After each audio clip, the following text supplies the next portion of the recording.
Hi everybody, it's Dr. Lassane again. This is Blog Screencast Part 2. I want to start by, though, opening up the syllabus for the course. Notice that I have to click on a lot of different links and eventually it will open up. I'm using an incredibly old computer and it is really contrary this morning. I want to come to the books that you will be reading and blogging about. There are 30 of them. They're right here on the first 2 pages of your syllabus. They begin with Kwame Alexander's The Crossover, which is a middle grade novel, all the way down to Mo Willems' A Big Guy Took My Ball, or any of the Elephant and Piggy books. You will see for a couple of these that you can read different books than the ones here. You can read, for example, any of the Nick Bishop books on animals and insects.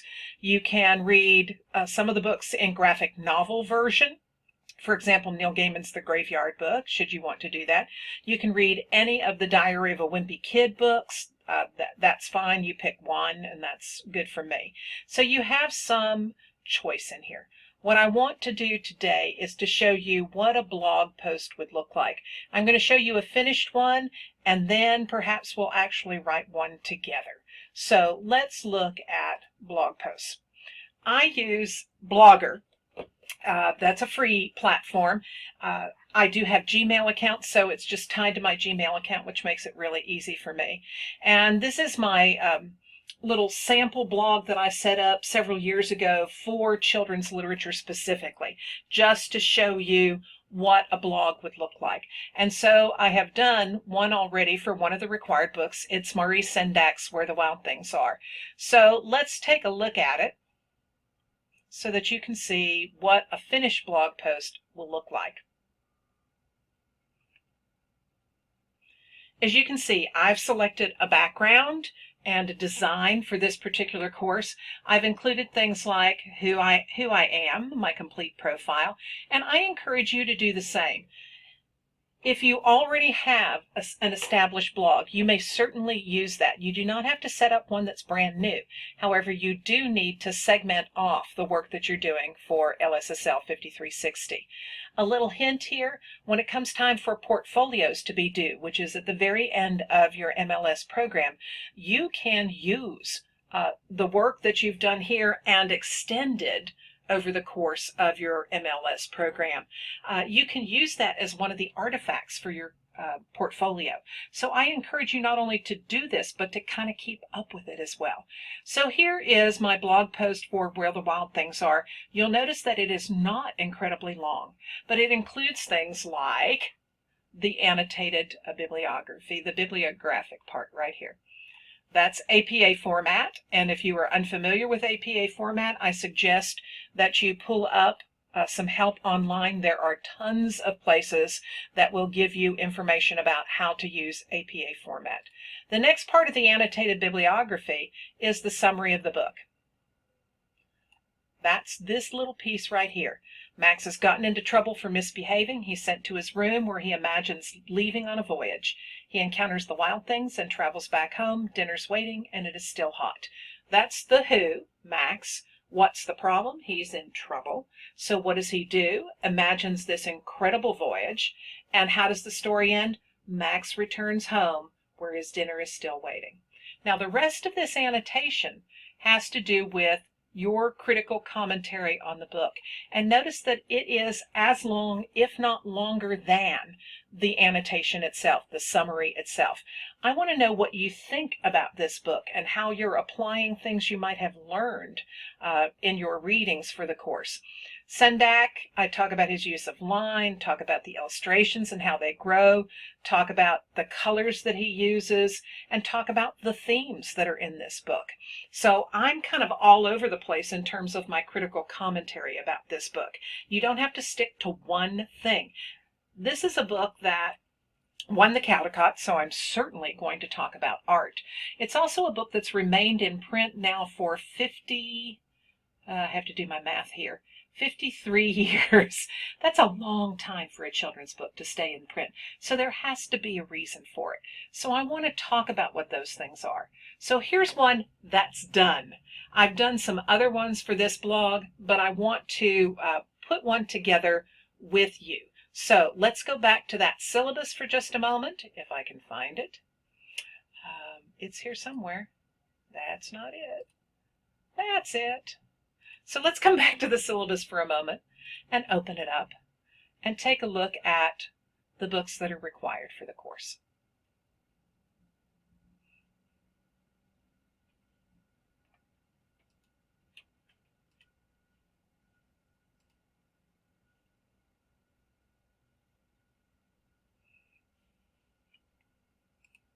Here we go. I can select any of these, but I think what I want to do is select perhaps a nonfiction book, because writing about nonfiction is a little bit different, because we're not going to talk about characters, we're not going to talk about theme, we're not going to talk about, how the story progresses, conflict. Instead, we're going to talk about it in terms of the content of the book. So let's look at Nick Bishop's Spiders. And you can use any of the Nick Bishop books, quite frankly. I love Spiders, but there are tons of Nick Bishop books. So you make that decision there. You might pick one that your students particularly like. So let's come back to Blogger. And what I'd like to do is create a new post. The title of the book is, the title of the post is usually going to be the title of the book. I just think that that's a basic kind of thing to do. You can certainly do more, but it's really, I think, straightforward when you say something like Spiders by Nick Bishop.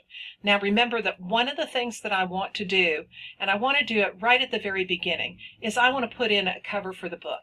So I'm going to come out and I'm going to go to Google Images.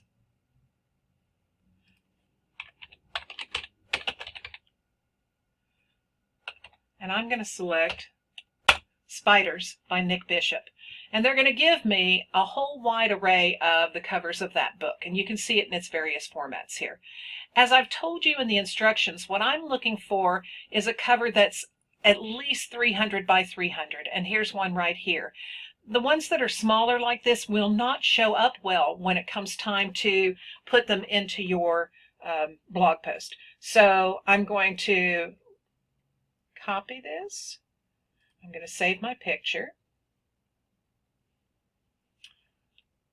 on my desktop so I can find it quickly. And I try to do this very clearly as well. Spiders. Sometimes I'll put Nick Bishop Spiders so I can find it later.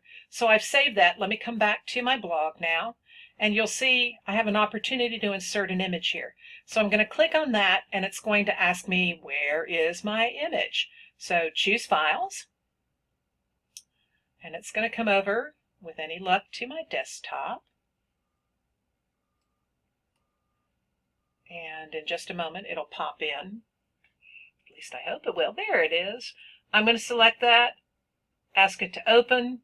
It should open right there. I should see a picture. And I'm going to say Add Selected.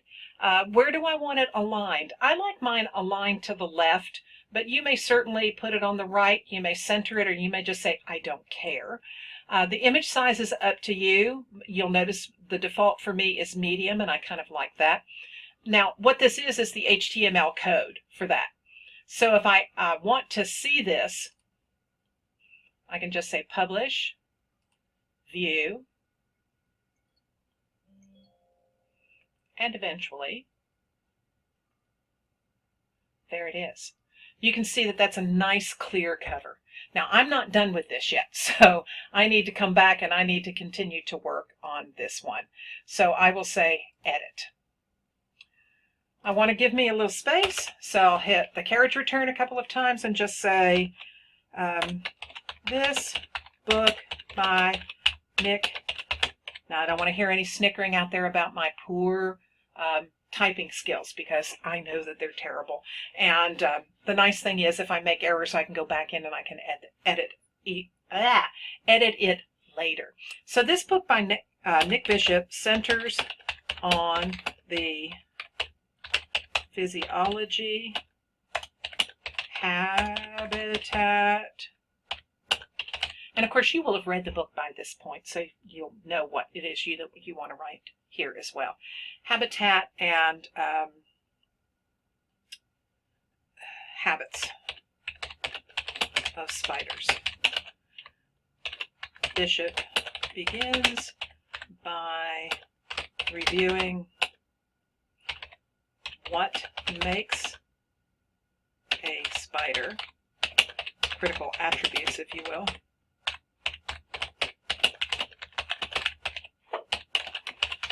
He then extends the discussion to include different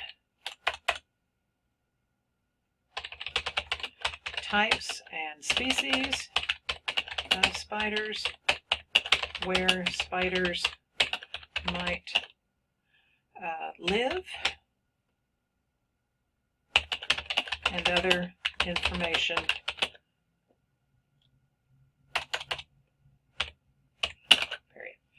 That's just a basic kind of summary of the content of the book. This is about spiders, their body parts, their habits, their habitats. He'll talk about webs. He'll talk about spinnerets. He'll talk about how they see things. He'll talk about how they sense things. What kind of eyes do they have and what kind of eyesight do they have? You don't have to go into a lot of specifics. Just give me the basic heads up. This is what the book is all about. The second part, remember, or the third part at this no, it's the second part at this point, because I need to go in and add something in just a moment. Don't let me forget the annotation, the bibliographic citation has to be in there too. In any event, the next part is, so tell me more about the strengths, the weaknesses, the critical attributes of this book, who might love this book. One of the hallmarks of Bishop's work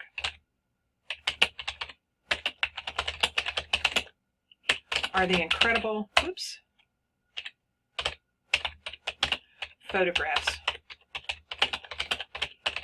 he takes and uses to illustrate all of the various information he provides. For example, when he talks about spinnerets, I'm not sure that that's the spelling, but I'm going to check that. He shows a close-up of that body part. The photos are in full color, clear and sharp, and attention-getting. This book and others by Bishop would be ideal for science teachers who want their students to learn more about a species, period. The books are also good for browsing. I think you know what I mean there. The kids just kind of sit and look at all the photographs and really like it. Now, I've already told you that I've forgotten something, and that goes right up here, and that is the bibliographic citation for the book. Oops.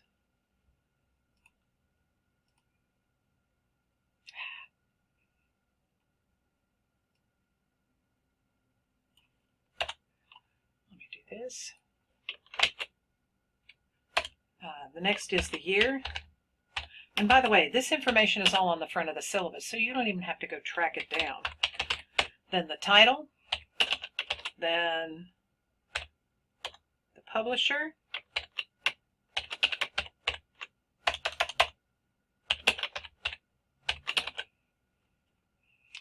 the title should be italicized. Notice you have a little I right here. That'll put it in italics for you. And let's see, the publisher is Scholastic.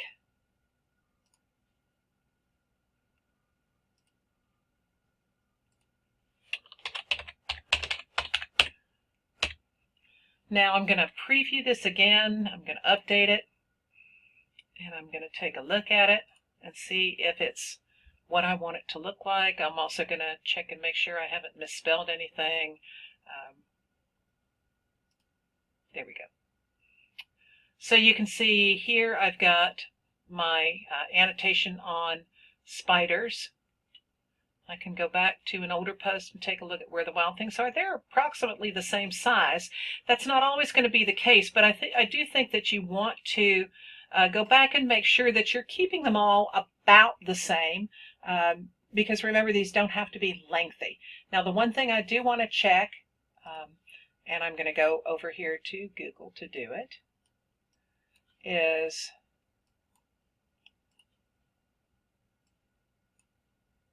spinnerets.